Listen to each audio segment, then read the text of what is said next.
Candidato de extrema-direita José Antônio Kast, no Chile, foi o mais votado no primeiro turno das eleições presidenciais chilenas, realizada ontem, com 27,92% dos votos, seguido do adversário da esquerda, Gabriel Boric, que tem 25,8%. Assim, os dois vão disputar agora o segundo turno, que será realizado no dia 19 de dezembro. Para que houvesse um vencedor das eleições já no primeiro turno, um deles precisaria ter mais de 50%, dos votos, 50% mais um, o que não ocorreu. Franco Parisi, candidato de direita, que passou toda a campanha nos Estados Unidos, onde vive, ficou em terceiro lugar com 12,83% dos votos. Em quarto, Sebastian Sichel, com 12,75%, que ultrapassou a senadora Jasna Provost, candidata dos democratas cristãos, que teve 11,62% dos votos. Constantino, a sua análise sobre esse resultado no Chile. Primeira coisa é dizer que, infelizmente, todo mundo fala muito em ultradireita, extrema-direita, e eu nunca vejo na imprensa a expressão extrema-esquerda ou ultra-esquerda. Mesmo que o cara seja defensor do comunismo, mesmo que o cara seja ligado ao Foro de São Paulo.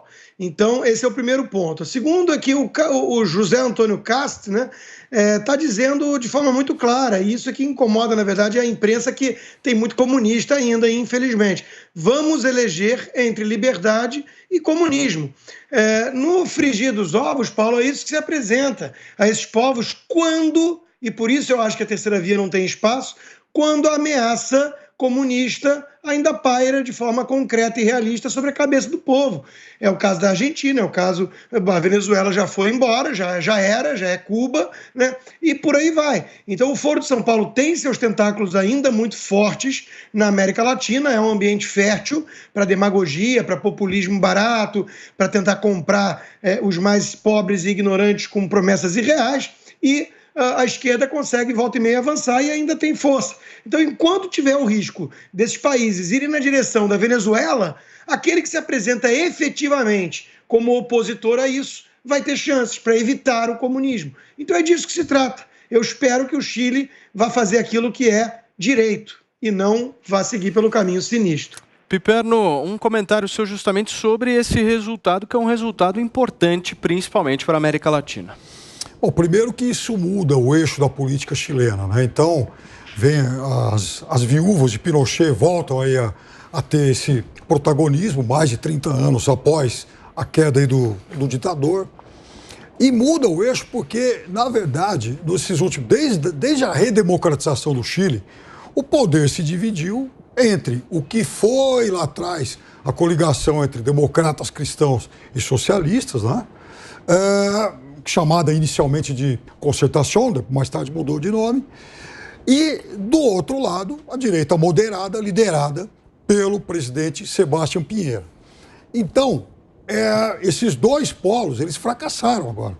O candidato do Piñera, o Sichel, ele é apenas o quarto colocado, a democrata cristã, ela é a quinta. Então, perderam espaço para, de fato, um partido, uma espécie de PSOL chileno, um partido muito mais à esquerda do que era a Concertación, e do outro lado, um grupo muito mais à extrema-direita do que foi o presidente Piñera. E no Chile tem uma agravante. O Chile tem uma constituinte em andamento, que trabalha já aí há quase um ano. Essa constituinte, ela é majoritariamente formada por integrantes de esquerda e muitos deles não vinculados a partido nenhum, porque o Chile aceitou candidaturas avulsas lá para a constituinte. Então, vejam bem, o candidato Kast, ele é, sem dúvida nenhuma, o favorito a ganhar essa eleição. Até porque o terceiro e o quarto também são candidatos mais do bloco do centro para a direita. A tendência é que descarreguem nele. Então, vejam, o Chile pode ter um presidente de extrema-direita e uma constituinte redigida por um grupo majoritariamente de esquerda. Vamos ver onde vai dar isso. Serrão, seu comentário, por favor. A situação do Chile vai por uma polarização muito esquisita. O que aconteceu nessa eleição? Não tem essa de fantasmas do Pinochet retornando, não. O que acontece lá no Chile é a leitura de que a grande parte da população ficou assustada com aquela revolta de rua de 2019. E isso está se refletindo agora nesse resultado eleitoral. Então, lá se prepara o Chile para um problema institucional sério. Essa questão da Constituição chilena é muito grave. Está se escrevendo lá uma Constituição altamente progressista que não vai corresponder à vontade do eleitorado que tende a eleger um candidato mais conservador, mais à direita. Então, esse entrechoque no Chile será uma novidade perigosa para a América Latina, porque a população de lá, ela tem uma linha conservadora, mas a imposição política está colocando para eles o esquerdismo, que já foi rejeitado em algumas situações, vai e volta, eles voltam a essa discussão. Agora, o detalhe curioso daquela eleição chilena é: não teve urna eletrônica, foi tudo contadinho pelos fiscais ali no voto, no velho voto de antigamente. Então, é um dado também para se refletir. Não adianta ser modernoso quando você não tem credibilidade do sistema. E parece que o sistema deles lá tem credibilidade, tem seriedade. Bruna Torlai, para a gente fechar. Eu acho importante esse ponto que o Piperno ressaltou da Constituição que está sendo escrita, mas ele é importante porque a gente percebe que é uma tendência mundial você ter uma esquerda progressista, que é o que a gente chama de globalismo, né? Pessoas que realmente querem governar um país sem estar lá, sem pertencer e independente da vontade popular. E eles sempre fazem isso pelas cortes, as cortes que se remetem justamente à Constituição, pelas cortes constitucionais, né? Então não é muito por acaso que a gente vê uma Constituição de caráter progressista sendo escrita, sendo elaborada, ao mesmo tempo em que a vontade popular manifesta sua preferência por um candidato conservador. E eu vou usar o termo conservador porque, no caso da extrema-direita, me parece inadequado para o Cast, né? Que é alguém, inclusive, que combina firmeza e polidez. Ele tem um perfil muito diferente do Trump, do Bolsonaro, por exemplo, mas muito diferente mesmo. Ele já se dizia claramente, abertamente de direita, e a direita católica na sua eleição anterior, né, em 2017, quando ele já obteve aí um percentual razoável.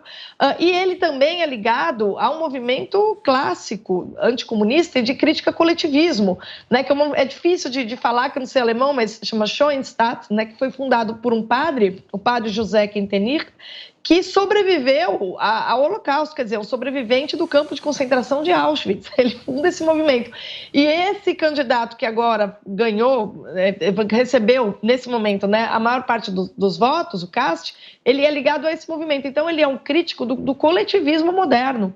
Tá? É alguém que tem uma consciência profunda do que é conservadorismo. Não dá para taxar de extrema-direita aí, né? Porque fica complicado. É alguém que tem consistência, por assim dizer. Enquanto seu adversário é um eterno... daquelas estudantes ali, daquelas crianças que ficam fazendo política de DCE, que passou 8 anos na faculdade e não conseguiu se formar. Porque ficou ali fazendo política de DCE, né, de quinta categoria. Realmente do pessoal para baixo. O pessoal, pelo menos, tem o Guilherme Boulos, que tem mais de 40 anos, né? Esse Boric, ele tem 35, a idade mínima para disputar. Então, é alguém que, evidentemente, não tem como ter credibilidade diante da população. E, ao mesmo tempo, a gente tem uma Constituição que está sendo escrita que é mais parecida com ele do que com o candidato que tem aí a preferência da população, que é o candidato conservador, que tem realmente afinidade com os valores ocidentais, né? E aí, vamos ver o que vai acontecer no Chile. Talvez o Cast ganhe e talvez a Suprema Corte ali, que segue outros parâmetros e outros chefes e que serve todos esses ideais do governo mundial, né? Talvez ela dê muito mais trabalho ao Cast do que o nosso querido STF dá ao Bolsonaro. Muito bem, você está ao vivo aqui na Jovem Pan com o nosso 3 em 1 e agora são 5 horas e 49 minutos.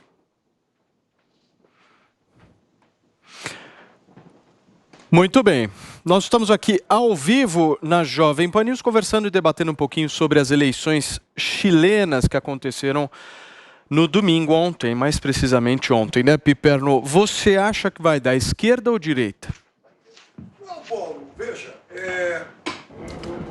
Pela projeção apontada nesse primeiro turno, o candidato Cast é realmente o favorito. Porque, vejam, ele foi o mais votado, cerca de 2% acima do Boric, só que o terceiro e o quarto colocados também são candidatos aí de centro-direita. Então, somando tudo isso, é natural que ele tenha um certo favoritismo. Não para ganhar de goleada, veja, foi uma eleição apertada no primeiro turno. Uma eleição em que ele teve 2% a mais do que o segundo colocado. Mas eu acho que a tendência é de vitória dele, reforçando, aliás, uma outra tendência maior que a gente tem visto em vários países do mundo, especialmente aqui no continente americano, que é o de partidos oposicionistas ganharem governos nesse período de pandemia. Você concorda com o Piperno, Serrão? Em parte, sim, mas a tendência conservadora está muito clara nessa eleição no Chile, pelo medo da revolta de 2019, vou repetir isso sempre, e porque esse fenômeno político lá era esperado. Era esperado. A Constituição chilena foi uma Constituição negociada com o fim do regime Pinochet. Era esperado que houvesse uma mudança depois radical dessa Constituição, como vai acontecer agora. Mas a vontade da população, ela está muito acima do que são os manobradores da política por lá. Então nós vamos ter uma contradição e essa contradição vai ser interessante de ser observada, porque ela pode se refletir em vários outros países da América Latina. Constantino, qual que é a sua aposta? Minha aposta é que o Cast ganha e veja, o Serrão tem um ótimo ponto quando lembra daquele terror que a esquerda radical, a extrema esquerda, tocou nas ruas do Chile em 2019, né? E que foi, inclusive, o fator alegado pelo presidente Bolsonaro de postergar o envio da reforma administrativa. Perdeu até ali o secretário Paulo Webel, que cuidava da desburocratização por conta disso, porque ele avaliou que politicamente podia ser jogar combustível, gasolina nesse incêndio, porque a esquerda, que é ligada à esquerda radical na América Latina inteira, pelo próprio Foro de São Paulo e tudo, poderia replicar no Brasil isso, e petistas já estavam de olho. A narrativa já era isso, né? Olha o que aconteceu no Chile. Para eles é libertador incendiar e quebrar tudo nas ruas, né? E acabou por um ato de talvez covardia do Pinheira, culminando aí numa nova constituinte que está totalmente lacradora. Perfeito. É uma constituinte woke.